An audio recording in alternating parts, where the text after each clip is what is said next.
በአምላክ ውጣ። አብነት ሁሉም ነገር እንደማያውቃት እንጂ አምኛለሁ። አሁንም አምናለሁ። የፈለግከውን ነገር ማድረግ ትችላለሽ። አንተ እኮ ከኔ ጋር ትባልግ የሞከርክ ሰው ነበርክ። ስለተሳካልኝ እሱ ሆነ ማለት አይደለም። ትሻታለህ። ትክክለኛው ሀዘን ከማዘንሽ በፊት ከዚህ ውጪ። እኔ እንዳንተ ልጅ አይደለሁም። ምንም የምፈላለት ነገር የለኝም። በዚህ ታሪክ ውስጥ ምንም የማይገባሽ ብትኖሪ አንቺ ነሽ። በአምላክን ማግባት ከቻልሽ ራሱ ትልቅ ሽልማት። ሽልማቴን በራሴ መንገድ ነው ያገኘሁት። እናንተ የሰጣችሁኝ አታስመስሉ። እንግዲህ ይሄ ድምፅ ሚስት ጋር ሲደርስ ምንም ችግር የማያመጣ ከሆነ አንተ ምንም ገንዘብ ማውጣት የለብንም። ያንቺ አይነት ቆራጥና ትንሽ አደገኛ ሴት ታስፈልገኛለች። ትንሽ ምላጭ ነች ሀገር የምትላጨው። ውሳኔው ግን የትላልቆቹ። ይኸውልሽ ትሰሚኛለሽ? ይሄ በሄድሽበት መገሸር ይቅርብሽ። ገባሽ? ዝም ብሎ መንቀልቀል አያዋጣሽም። አረ እንደው አንቺ ነሽ ይዞሽ ይሄድ አደራው። እርግማኑንም በአደራ መርገም ጀምረሽ ነው።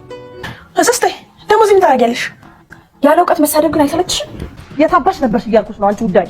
የት እንደነበርኩኝ አልነግርሽም፣ ምክንያቱም አያገባሽም። እሺ አፍሽን እየከፈሽ ነው። ትንሿ ልጅ ክፍልሽ ውስጥ ግቢና ራስሽን አረጋጊ።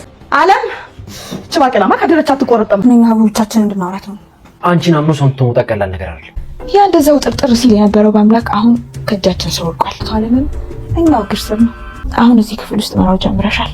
ነገ ደግሞ የትልቁ ክፍል ቁልፍ እጅሽ ላይ ይሆናል። ቆይ ለማን ነው ይሄን እያስረዱ ያለሁት? እያበድኩ ነው መሰለኝ። እንደምትወደኝ ልትነግረኝ ነው? ሄርሜላን ላገባት ወስኛለሁ። ምን ህብስት ጀምሯል። ባለፈው ክፍል ላይ ከነ ዊልቸሯ ህብስት ስለጠፋች ቤተሰቡ ተጨንቋል። ህብስት ስለጠፋች ሳይሆን ገንዘቡ እሷ ከሌለች ስለሌለ ማለት ነው። በዚህን ጊዜ ቦዲጋርዷ በአምላክ እኔ ፈልጋታለሁ ብሎ ወጥቶ ነበር።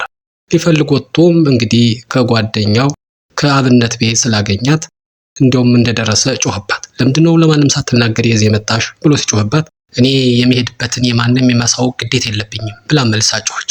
መጮት ትችያለሽ፣ ግን እንደዚህ የማድረግና አልሄድም ወደ ቤት አልመለስም የማለት መብት የለሽም እያለ እሱም እኩል መጮት ሲጀምር አብነት ጣልቃ ገብቶ ይኸውልህ እሷ መሄድ ካልፈለገች እዚህ እንድትረጋጋ ትንሽ ተዋት፣ እምቢ ካል ደግሞ ውጣ ብሎ በኃይለ ቃል ሲናገረው ነበረ። የባለፈው ክፍል ያለቀ እንግዲህ ከባለፈው የቀጠለው ጀምሯል። እንግዲህ በአምላክ አብነት በዚህ ልክ ተናዶ እንደዚህ ስላለው ምንም አልተቀየሙ። የተፈጠረውን ነገር ያውቃል፣ ከሄርሜላ ጋር የተያያዘ ነገር ስለነበረ።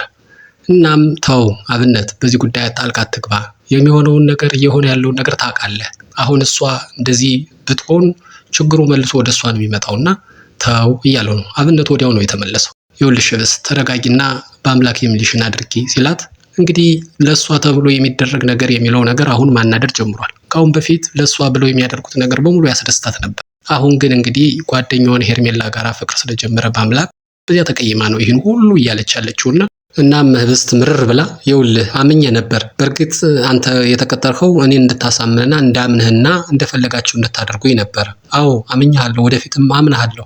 ግን አሁን ምን ታውቃለህ? አንተን ማየት እንዴት እንዳስጠላኝ እያለች ነው። ቆይ አንቺም እንደተፈጥሮ ነው በዚህ ልክ የተናደርሽው ብሎ ሲላት የተናደርኩበትን ነገር አታውቅም ብላ ስጠይቀው መልሳ በቃላት ገልጾ አይናገረው እንጂ ሁሉን ነገር ያውቃልና ውስጡንም ራሱንም እያስቸገረው ያለ ነገር ነው። ካልተናገረማ ካላመነማ እንግዲህ ምን ማድረግ ይቻላል በሚል ይመስላለሽ። እንደዛ ከሆነ እንመለስ ብላ አሁን እንደምንም ወደ ቤቷ እየተመለሰች ነው። ሄርሜላ ደግሞ ከአቶ አለም ክፍል ነው ያለችው። አቶ አለም እንግዲህ ማታ ቀጥሯት ባለበት ሰዓት ቀን ነገሩ ፈነዳ ተበለሻሸበትና አሁን ተናዶ በተቀመጠበት ነው ሄርሜላ የገባችና ሄርሜላ እንግዲህ ከአባ አምላክ ጋር የፍቅር ግንኙነት ጀምራለች፣ አረዛም አልፎ አርግዛለች የሚለውን ከሰማ በኋላ በቃ አስጠልተዋለች። ይህ ሆኖ ባለበት ሄርሜላ ሆዬ ለምንድነው ቀጥረኝ ማታ የቀረኸው እያለችው ነው። እሱም እንቅጩን ነገራት። ከእንግዲህ በኋላ ላይሽ እንኳን አልፈልግም፣ ከአምላክ ጋር መነካካት አልነበረብሽም። ይኸውልህ አንተም እኮ አልተመቻቸልህም አልተሳካልህም እንጂ እንደ ባለግ እንዳደረከው ይቆጠራል። ላሰማ ብላ የኦዲዮ ድምፅ መስረጃ ሰጠችው። ሊያስፈራራት ሞከረ። እሷ ግን በቀላሉ የምትመለስ አይደለች። እኔ እንዳንተ ልጅ ሞኝ አይደለሁም፣ አልፈራም። ለምን ብዬ ሰፈራለሁኝ? የሚገባኝን ነው የምወስደው አለች። ምንድነው ግን እሱ በተደጋጋሚ የሚገባኝን ትላለች። እሱ አይ በዚህ ቤት ውስጥ የማይገባው ሰው ቢኖር አንዱ አንቺ ነሽ። ግን በአጋጣሚ ከተሳካልሽ እንደድል ብሎት በአምላክን ካገባሽ ሽልማትሽ እሱ ይሁን ብሎ ሲላ እሱንማ ራሴ ነኝ በራሴ ጥረት ነው ያገኘሁት። አሁን የሚገባኝ ይልቅ የእናቴ ማሳከሚያ የሚሆን በቂ ብር እፈልጋለሁ፣ አለበለዚያ ይህ የስልክ ልውውጥ ሚስት ጋር ይደርሳል ብላ ስትለው በቃ አቶ አለም እንደማትመለስ አረጋገጠና ትንሽ ምላጭ አለ። እሷም አረጋገጠችለት። አዎ ትንሽ ምላጭ አገር ትላጭ፣ ግን ውሳኔውን የሚወስኑት ትልልቆች ናቸው እሱም እንግዲህ ይህችን ልጅ ከማራቅና ከማስወጣት ይልቅ አቅርቦና አብሮ ለመስራት የወሰነ ይመስላል። እንደዚች አይነት ደፋርና ለዓላማዋ እስከ መጨረሻዋ ድረስ የምትታገል ልጅማ ለስራ ትፈልጋለች ብሎ እያሰበ ነው። እንግዲህ ወይዘሪት ሄርሜላ ይህን ማስጠንቀቂያ ሰጥታ ከአቶ ዓለም ክፍል ስትወጣ ፊት ለፊት ወይዘሮ ይፍቱ ስራን አገኘች። ወይዘሮ ይፍቱ ስራ እንግዲህ በእያንዳንዱ ንግግሯ አዳዲስ ስድቦችን የምትፈጥር የምትገርም ሴት ነው። አንቺ ግን በየሄድሽበት መገጀሩ ግን ጥሩ ነው ብላ ስትላት አይ ተፈልጌ ነበረ ከባምላክ ጋር በተፈጠረው ጉዳይ ላይ ሊያናግረኝ ፈልጎ ነው ብላ ጨረራው አለፈች። ህብስ ክፍል ውስጥ የተሰበረ ብርጭቆ አለ። እሱን አጽጂ ስለተባለች እሱን ገብታ እያጸዳች እያለ እንደ ልቧ ታፈስ መጣችና ቤተሰብ ልጠይቅ ሄዳ ነበርና በመዘግየቷ ወይዘሮ ይፍቱ ስራ ተናዳ በዚሁ አታድሪም ነበር ስትል ውይ ትጨነቂያለሽ ብዬ ነው እንጂ እያፌዘችባት ይሁን የእውነቷን ታፈስ እንግዲህ በደንብ ተነካኩ፣ ተነቋቆሩ። አሁን በይ አትቀልጂ፣ የሆነው ሆኗል፣ ልብስሽን ቀይሪ ወደ ስራ ተብላለች። ታፈስም እሺ ብላ ወደ ስራ ስትገባ ህብስ ክፍል ውስጥ ሄርሜላ እያጸዳች ስታገኝ እንግዲህ የሄርሜላ ራስ ምታት የሆነችው ታፈስ ነችና አንቺ ስስት እዚህ ደግሞ ምን ታደርጊያለሽ ብላ በነገር ጀመረቻት። እሷም ምንድነው እዚህ ቤት እያንዳንዱ ሰው ተሰጥቷል፣ ያንቺ ደግሞ ለየት የሚለው የስድብና የአሽሙር ነው፣ የኛው ሰዳው ገብስ ነው፣ ያንቺው ግን በጣም ከባድ ነው፣ ቤተሰብ ነው የሚያናጋው እያለች ነው። እንግዲህ እሷ ወንዶች ጋር ስለማጠፋ ነው ይህን ማለቷ።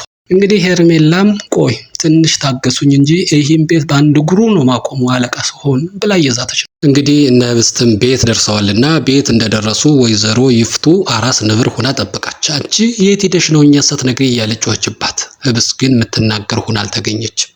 በአምላክ ተከላከለላት። እዚሁ አካባቢ ነበረች፣ እዚህን ያገኘኋት እያለ ለመሸፋፈን ሲሞክር እኔ ሄድኩበትን ላንቺ አልነግርሽም ምክንያቱም አይመለከትሽም እያለች መጮህ ስትጀምር በአምላክ ለመቆጣትና ለመቆጣጠር እየሞከረ ነው። ምክንያቱም ህብስት ኃይለኛ በሆነች ቁጥር የሚደርስባትና የሚመጣባት ነገር አሁንም እየከበደ ስለሚሄድ ትዕግስት እንዲኖራት እየመከራት ነው። ወደ ክፍሏ ይዟት ሄደ።